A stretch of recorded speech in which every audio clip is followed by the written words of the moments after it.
connais rien au foot, mais t'oses quand même donner ton avis. T'as supporté le Real, le Bayern, Barcelone, Paris, Manchester United, sans même pas 2 ans. Non mais frérot, je suis désolé pour toi, hein, mais t'es un putain de footix de merde.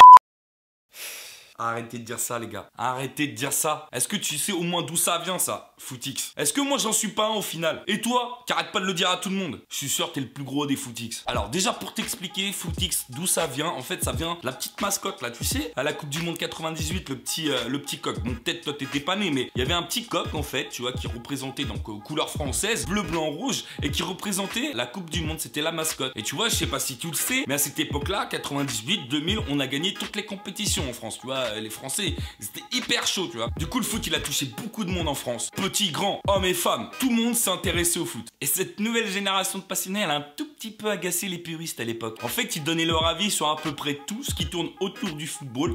Un avis souvent trompé, qu'ils avaient à peine entendu ou lu dans l'équipe ou sur Téléfoot. Du coup, est arrivé le terme footix. C'était pour se définir nouveau passionné de football qui donne son avis complètement ridicule ou copié d'un média. Ensuite, comme vous le savez, il y a eu la domination de Lyon dans les années 2000, 7 fois champion de France, des bonnes perfs en Ligue des Champions. Du coup, à ce moment-là, t'as eu une horde de footix qui est venue supporter le club. Attention, je dis pas que tous les supporters lyonnais sont des footix, non. Mais la plupart des nouvelles personnes qui sont venues supporter ce club à cette époque ne le supportent même plus maintenant. Attention, voire ils les détestent. En même temps, c'est plus facile de supporter un club quand ils gagnent tout, hein, c'est logique. À la fin des années 2000, Lyon commence à rentrer dans le rang. Du coup, le footix, il a dû trouver un nouveau club. Et qu'est-ce qu'il y a eu à cette époque-là? Messi, FC Barcelone. Encore une fois, je précise les gars que si vous êtes supporter du FC Barcelone, ça veut pas dire que vous êtes un footix. Du coup, le terme footix a un petit peu changé à cette époque-là. C'était toujours le mec, qui donnait toujours son avis alors qu'il ne savait rien, mais c'était aussi le mec qui supportait un club et dès que ce club commençait à perdre, hop, il commençait à supporter un autre club. Bon, j'ai parlé de Lyon, j'ai parlé de Messi avec le FC Barcelone,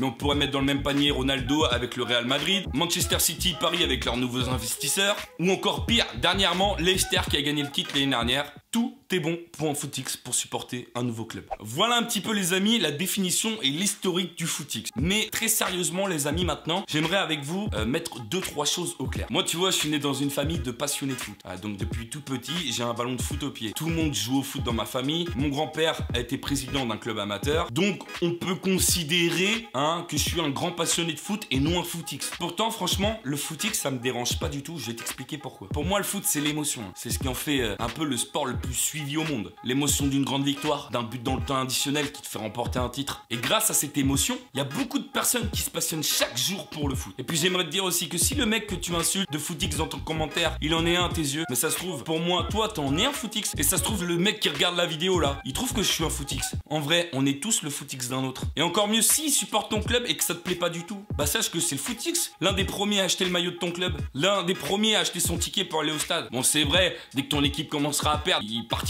supporter un autre club. Mais au moins, il y aura des fonds qui seront rentrés pour le tien. Au lieu de critiquer le footix, essaye de partager avec lui tes connaissances. Pour conclure avec une belle phrase, les frérots. Depuis que je suis tout petit, mon père, il me dit que le foot, c'est le partage. Donc, au lieu de critiquer le footix, partage ta passion avec lui. Car au fond, il est comme toi. Car c'est le foot qui nous rassemble. Voilà les frérots, la vidéo sur les footix est terminée. J'espère que ça vous a plu. N'hésitez pas, si c'est le cas, à laisser un like ou à vous abonner si c'est pas encore fait. N'hésite pas non plus à partager cette vidéo et à taguer un de tes potes pour le charrier. Et moi, comme d'habitude, je vous dis à la prochaine pour un prochain live sur un match, un petit débat, un petit quiz. Donc voilà les amis, comme d'habitude, le mot de la fin. Tchuss.